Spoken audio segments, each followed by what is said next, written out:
right now on 5 on your side at 10. A weather impact alert for Friday evening right through Easter weekend.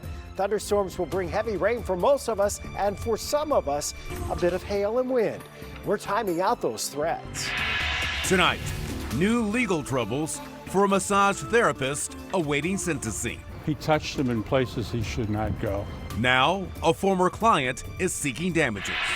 Terror in the skies, thousands of miles away. As the plane landed, he shot the hijacker. Tonight, a suspected American hijacker is dead. His connections to St. Louis. I had no idea he left.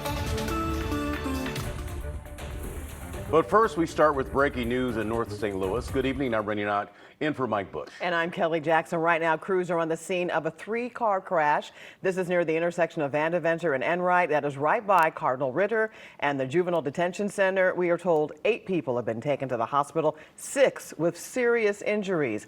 One of the cars reportedly went into a building. We have a crew on the way to the scene, and we will bring you any updates as they become available.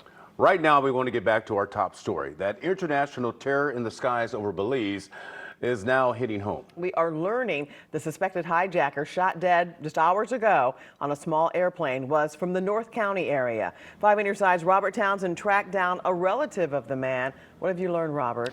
Kelly and Rennie, I can tell you this. Investigators identified the suspected hijacker as a Kenula Taylor. His nephew says hearing their loved one was at the center of today's violent aircraft hijacking has rocked their family. Investigators say the early morning terror went on for nearly 2 hours Thursday over the skies of Belize. This video shows terrified passengers on the small plane. Police say around 8:30 St. Louis time, military veteran Kenula Taylor hijacked the plane and went on a knife-wielding attack. And this is the first time you're finding out about all this? Yes, sir. This man tells 5 on your side the 49-year-old Taylor was his uncle. The nephew asked us to not show his face or release his name. I don't think he'd do something like this. This is a big shock to you and all of your family members? Yeah, it is. Investigators say the airplane was carrying 14 passengers and 2 crew members at the time. We immediately made our way to the runway. I must say, as the plane landed, it ran out of fuel. So again, God is good. Taylor's nephew didn't know his uncle allegedly stabbed 2 passengers and a pilot until I told him. Investigators say one of the wounded passengers then shot and killed Taylor. I have no idea what's going on. The suspect's nephew tells me Taylor was married and a father of 4. His nephew lived with the family in North St. Louis County. We're also told Taylor served 20 years in the military and held an office job. And you saw him 2 weeks ago? Yes, sir. He was okay? Yep, he's okay. He's not on any medicine. He had no sign of any post-traumatic stress disorder. As Taylor's picture makes headlines around the world, his family and neighbors are just stunned by the violent airplane mystery. Very sad that people were on a plane either going there or coming home from something, and now they're thrust in a situation of their no control of their own. A lot of questions, but they'll be asked when the rest of our family talks about it. Now, a police helicopter followed the airplane before it touched down safely at an airport. Investigators say Taylor shot that one passenger in his back before the man killed him. U.S. officials say right now they don't know a motive for the hijacking. Tonight, a memorial is growing on the campus of Florida State University where a gunman shot and killed 2 people and injured 6 more inside the student union. The terrifying moments played out just hours ago. Students ran for cover. Some barricaded themselves in their rooms. Tonight, police have a suspect in custody. They say the 20-year-old is the son of a sheriff's deputy. Unfortunately, her son had access to one of her weapons. And that was one of the weapons that was found at the scene. The suspect was shot by officers and is in the hospital tonight. The victims have not been identified. In about 24 hours from right now, we will be under a weather impact alert. The threat of strong storms, heavy rain and flooding will impact most of your Easter weekend. Chief Meteorologist Scott Connell is here tracking the very latest on the timing. Well, the Scott? timing is still pretty much the same, Rennie. We're looking at about this time tomorrow night into the overnight hours for our chances of rain to ramp up. There's a small opportunity late tomorrow afternoon, tomorrow evening for a few stronger thunderstorms to develop, but that's a question mark. If they did, hail and some gusty winds might be associated with those storms. And then later Sunday, a chance for some stronger storms. Otherwise, it's all about the rain. Creeks are going to rise. Water is going to be a problem for us again. We are talking 2 to 4 inches of rain, fairly widespread across the region. Looks like about 3.5 to 4 inches for St. Louis based on what we're seeing, but localized amounts will be higher than that because of thunderstorms depositing some of that heavy rainfall. Flood watch goes up tomorrow evening through Sunday evening. That is for most of the 5 on your side area. We're quiet through midday tomorrow for sure. Tomorrow afternoon, you see a couple of little blips here on our futurecast. There is warm air aloft, and that tends to suppress or keep the thunderstorms held down. We think that's going to hold through the afternoon, most of the evening, and then late tomorrow night into the overnight hours, that's when we'll start to really ramp up our showers and storms. By that time, less is a severe weather threat and more of a heavy rain threat. You won't have to worry about any of that out the door tomorrow morning. Temperatures expected to be mild in the 60s and dry. All right, Scott. And remember, our weather impact team will be here throughout the weekend to walk you through the threat of storms. You can get extended forecasts on our 5+ streaming app. Just download the app for free and then watch on TV. Tonight, we have new information about sexual assault at the Massage Luxe in Kirkwood. A former massage therapist now awaits sentencing. New at 10, 5 on your side's Brent Solomon is learning more about a lawsuit that same man now faces. Injury attorney John Kajowski says when things go beyond the limits, it can take a toll. She's psychologically in bad shape. I mean, she just had a baby. He's referring to his client, who we're not identifying. Kajowski says she went here to the Massage Luxe in Kirkwood back in September to get a massage from this guy, John Lindberg. He would start easing his hands into areas that he shouldn't be in, both above the waist and below the waist. At that point, the massage is over or what? It was over for my client. They're now seeking damages in this civil suit that claims Lindberg was negligently hired and that his employer failed to vet the therapist's background, skills, and morality. When we went inside of the location Thursday, we were told a manager wasn't available to comment. This isn't the first legal trouble for the franchise. Back in February, 31-year-old Caleb Israel Isaiah Holmes was arrested, accused of sodomy and sexual abuse after 2 women said he'd touched them inappropriately during a massage. Also in September and in October of last year. This time here at the Massage Luxe in Shrewsbury. When I went in to find out if anything has changed in light of the allegations, again, no manager available. As for Lindberg, he pled guilty to at least 7 felony and misdemeanor charges for his apparent ongoing bad behavior on the job. He's awaiting sentencing in June. I mean, they're in this room alone. They're disrobed. This guy's 6'4", and this hasn't happened to them before, and they're terrified. Brent Solomon, 5 on your side. We made contact with several representatives from different Massage Luxe franchises today, all of whom declined to comment on this story. And we also reached out to a regional representative by phone and are waiting to hear back. Tonight, a former St. Louis Sheriff's deputy is now charged for the sexual assault of a woman detained at the City Justice Center. James Short turned himself in to authorities today. He's charged with 2 felony counts. Prosecutors say back in January, he forced the detainee to perform sexual acts on him. Short was released without bail. The sheriff's office confirms that he is no longer employed.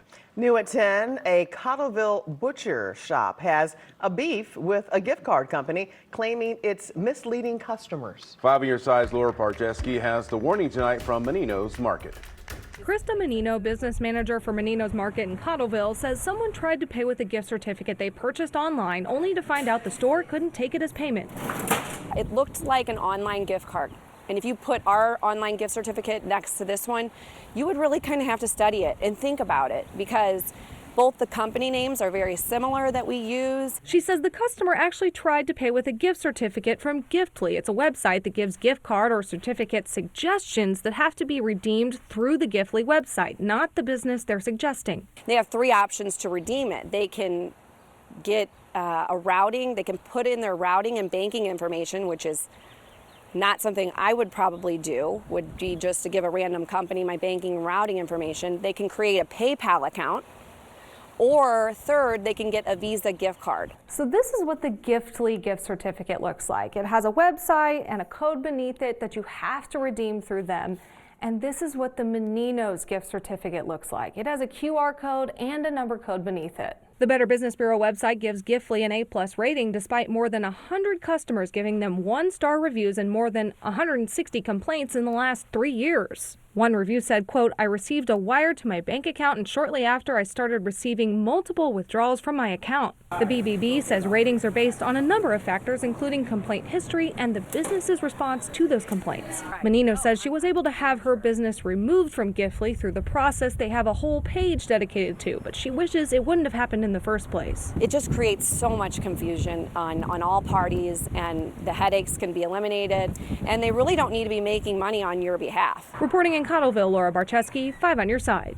Menino says gift cards from Giftly will no longer be accepted, and management advises customers shopping for gift cards online to do their homework, or better yet, buy them in person. Now, 5 on your side has reached out to Giftly for a response, but we have not heard back as of yet. A big boost tonight for the St. Louis Holocaust Museum, just days after losing thousands in federal funding.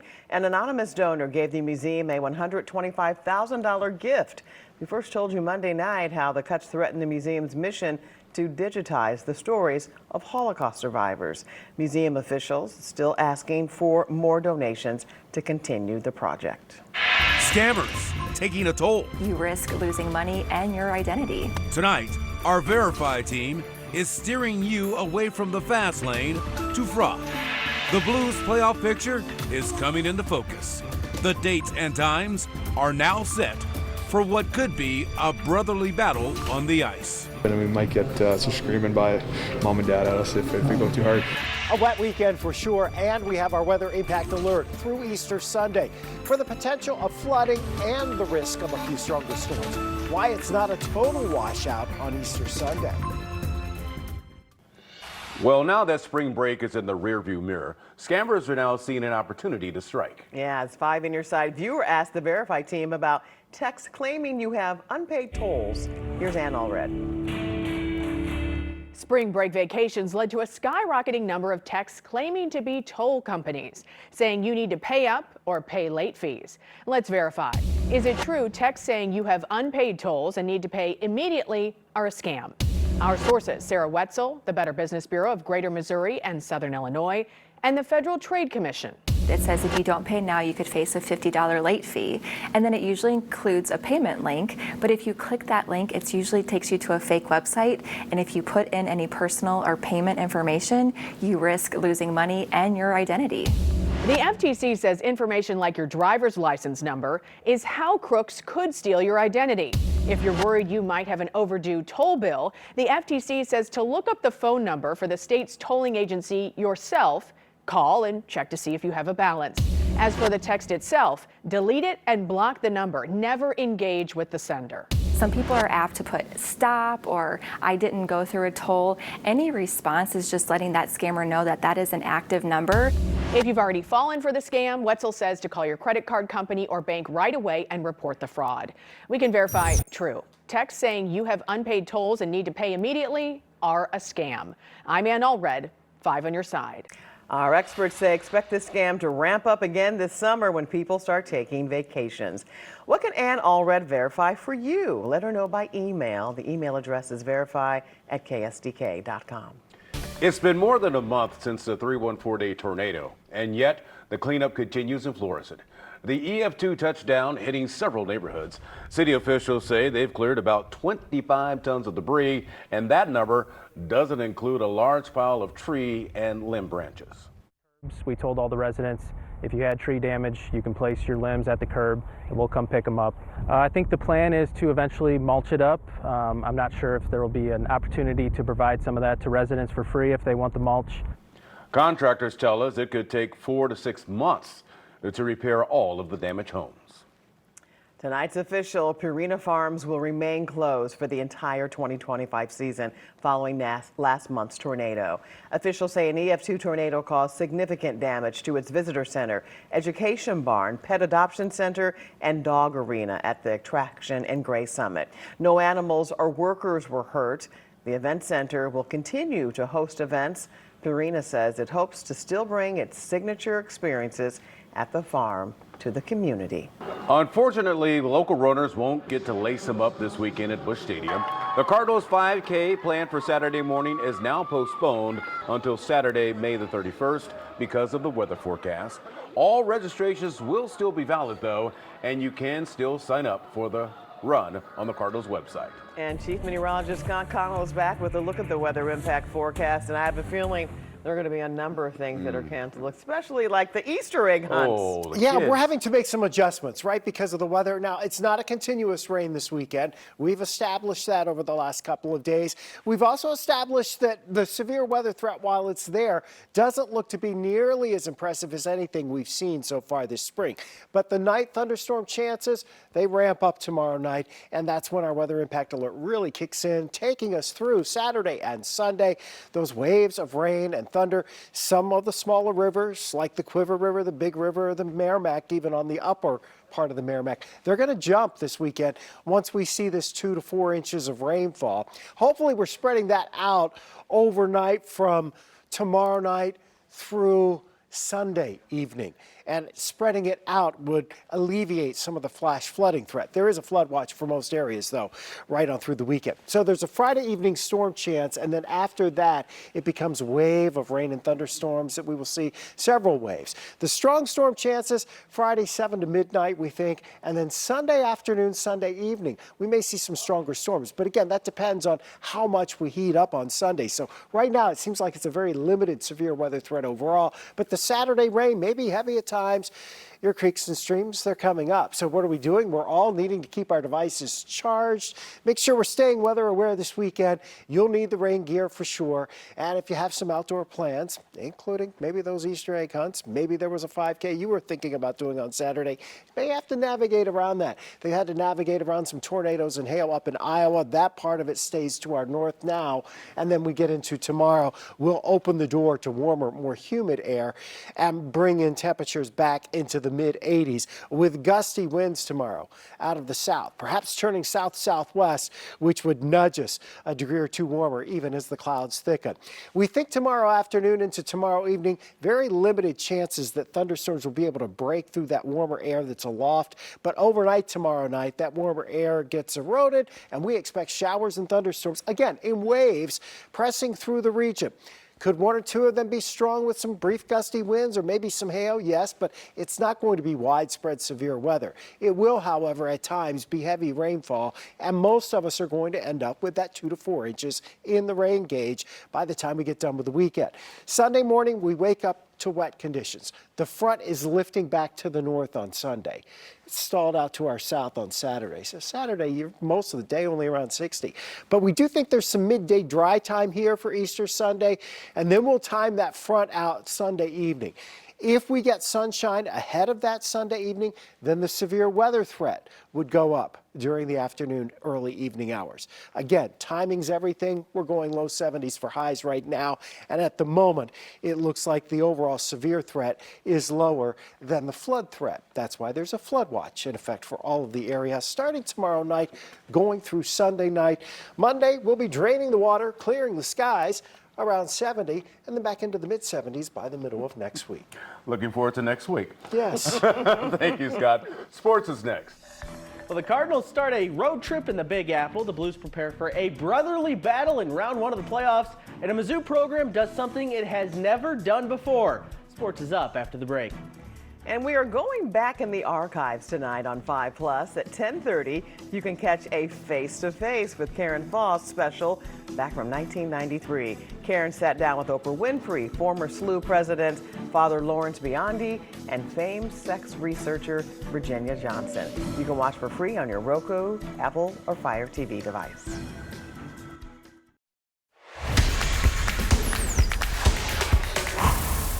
This offseason, the Mets signed Juan Soto to the richest deal in sports history. Soto's contract for just this season is greater than the entire Cardinals payroll, minus Gray, Arenado, Contreras, and Michaelis. In short, the Mets have money, a lot of it. Andre Palante was the man on the mound in Queens tonight for the Cards, trying to build off his great start last time out. This didn't help early. Mark Vientos sends this one out to right, and guess what? It's going to clang off the bottom of the foul pole. That's a home run. Mets lead 1-0. It was that second inning that stung Andre. He gave up 2 more runs on this Francisco Lindor single. That made it 4-0 Mets. Cards did get on the board thanks to red-hot Brendan Donovan. An RBI single extends his hit streak to a career-high 13 games.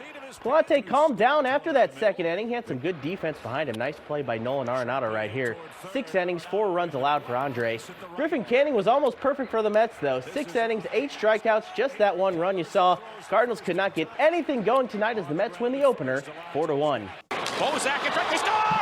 Schwartz tipped it in! I do not believe it! Schwartz has given the Blues with 15 seconds to go! A 3-2 lead! This is crazy! Remember the last time the Blues and Jets met up in the Stanley Cup playoffs? I think Jaden Schwartz does, and I think most Blues fans do as well. It's the same first-round matchup as 2019, and it begins on Saturday. Here's the full schedule for the Blues and Jets in the first round. The Blues are back home for 2 games beginning on Thursday. As for the regular season series this year, well, the Jets mostly own that, winning 3 of the 4 games. Monty's team may be rolling, but he knows the playoffs will be a whole different challenge. There's another level of intensity, there's less time and space. How do you create offense? You're not going to create as much offense because people are going to be you're playing the better teams in the league. That's why they're in the playoffs, and we're playing the best team from the regular season. So this is a team that's had incredible success because of their details and their habits. And we're going to have to fight through those details and habits to get our chances. There are a few storylines to follow as we get ready for this matchup. One of them involves 2 Shens. Blues captain Braden will go up against his brother Luke, who is a defenseman for Winnipeg. The brothers talk just about every day during the season, but I think that may be on hold for just a bit. You never really expect it with all the teams in the league and where he was at the start of the year, and here we are, facing St. Louis versus Winnipeg. But you know what? We've been through a lot, both of us throughout our careers, and this one is just going to be adds to it. We're both physical guys. We both play physical in the playoffs, so anything can happen, and we might get some screaming by mom and dad at us if we go too hard. Don't want to make mom and dad mad. It was a who's who at the College Basketball Awards of the Missouri Athletic Club today. Chris Carrawell, Ann Myers-Drysdale, Dick Vitale, and LaFonso Ellis among those on hand. LaFonso will be our special guest on Sports Plus this week, and he told Frank Cusimano a classic story about smashing a backboard in high school at East St. Louis Lincoln. Just a routine dunk, and I could feel the glass start to give way, and your instinct is just to try to protect yourself. So I held onto the rim with 2 hands, which actually made it worse, and had all kind of glass shards on my arm. My aunt, my second eldest aunt, was actually at the game, and she took some pieces of the glass off the floor as a memento, and if I'm not mistaken, I think she still has them today. This 5 on Your Side St. Louis City SC coverage is sponsored by Together Credit Union. The U.S. Open Cup is returning to St. Louis, and it's bringing a familiar opponent. It was announced today that Union Omaha will face City SC on May 7th to begin the U.S. Open Cup. City beat Omaha 5-1 in the tournament back in 2023. For the first time ever, the Missouri Tigers are going to compete for a gymnastics national championship. Mizzou finished in the top 2 in its semifinal to advance tonight. The Final 4 will compete on April 19th in Fort Worth, Texas. Congrats to Coach Welker and the Tigers. First time ever going for a national championship. I don't care what sport. That is an awesome accomplishment. A lot of fun on campus right now, I bet. I bet it is. A lot of people shouting, MIZ! Oh, you know it. Thank you, Corey. Thanks, Corey.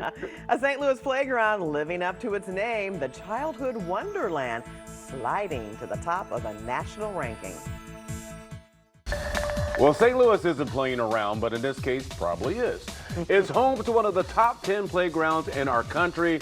That's according to USA Today's poll of its readers. Yeah, the Variety Wonderland Playground in Forest Park received high marks for being accessible to children of all ages and abilities. It includes a rock wall, slide, swing, sensory panels, and a wheelchair-accessible merry-go-round. The playground is located on Grand Drive. That's between the Missouri History Museum and Dwight Davis Tennis Center. Sounds like a great time outside, but probably not this weekend. Well, the weather's not going to cooperate completely. You know, there still will be some dry time in between those waves of rain and thunderstorms this weekend, but the ground's going to get wet and it'll be muddy. The kids might like that. You probably won't, and neither will the kids trying to find the Easter eggs. So here's the deal. Tomorrow's mainly dry. It's breezy. Our weather impact alert really kicks in for tomorrow night and into Saturday and Sunday. Will it rain continuously? No. Will the rain add up? Yes. 2 to 4 inches. Looks pretty widespread across the region. There is a chance for a few stronger thunderstorms as we head into Friday evening and again later on Sunday afternoon, Sunday evening. But again, between the waves of showers and storms, you know, there's at least a little bit of dry time. The mudroom will be put to use. Yes. That's all of our time for 5 on your side at 10. But remember, we're always streaming on 5+. Be sure to start your day with Today in St. Louis team without Rennie tomorrow. Have a great tomorrow. You don't want to do a double? I'm sleeping in.